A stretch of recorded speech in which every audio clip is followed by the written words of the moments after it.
here's the preview of the Indiana versus UConn women's basketball game. Indiana's the 3 seed, UConn's the 2 seed. And I tell you right now, UConn got back Paige Beckers, but it might take so much time to adjust. And both teams barely survived last game, if we're being real here. I mean, when you look at the scores. And in terms of size for both teams, they're about similar. Very, very, very similar. Okay, so some stats to keep in mind for this game. Indiana scores 71.7 points per game while allowing 61.3, 6.6 steals per game, and 3.4 blocks per game, 14.3 assists per game while allowing 10.9, 13 turnovers per game while forcing 14.9, 36.2 rebounds per game while allowing 4.2 per game. Some players are to keep an eye on, like Grace Berger, Mackenzie Holmes, Alexa Golby, Nicole Cardano-Hillary, Ali Padberg, Chloe Moore McNeil, Keandra Brown, Kaylin Peterson, and Grace Wagner. Now, for UConn, they score 74.3 points per game while allowing 53.4. Let's make that clear. That's against a lesser conference. No offense to the Big East in women's basketball here, but that's lesser than the Big Ten, in my opinion.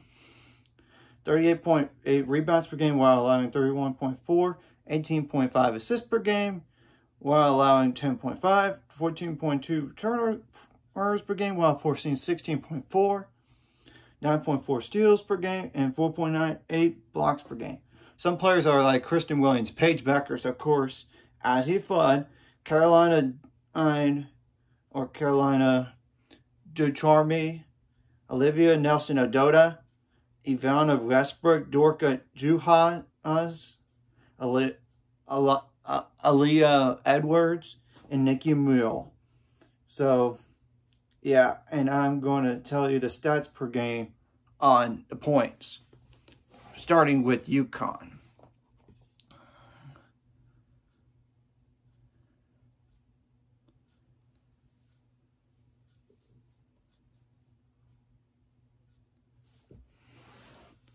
Okay, Kristen Williams, 4.5 points per game. Paige Beckers, 13.7. But let's keep that in mind. She's only played 13 games this year due to injury.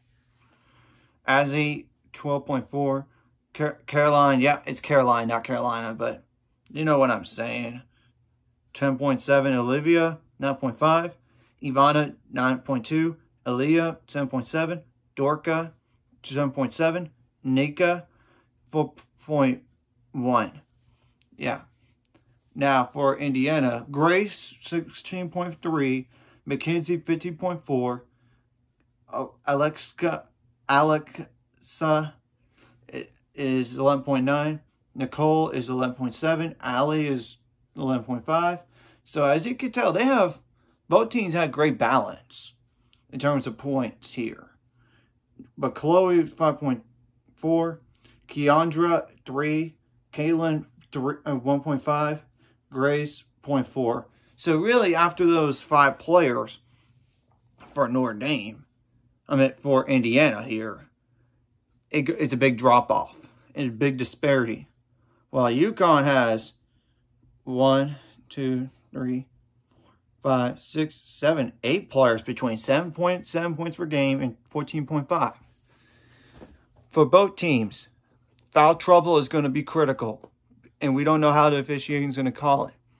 So you got to prepare on the fly.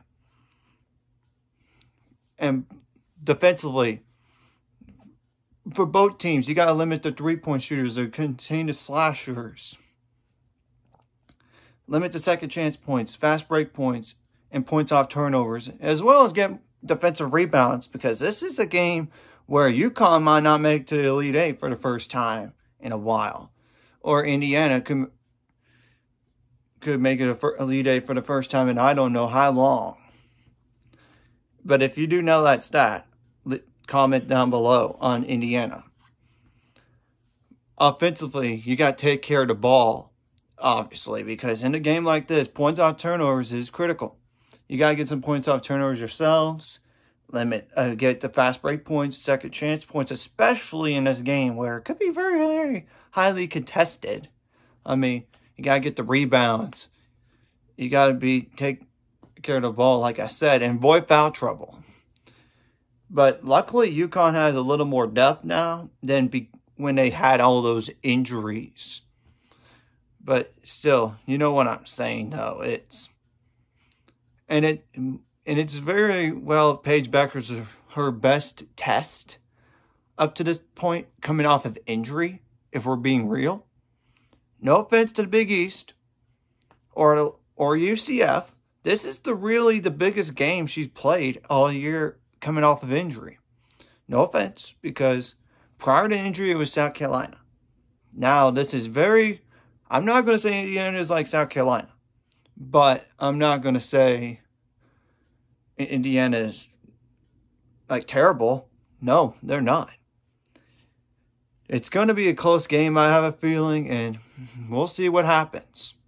Anyways, if you like this content, hit the like and subscribe button. I'll see you guys later. Let's get me up to 400 subscribers one more by the end of this year.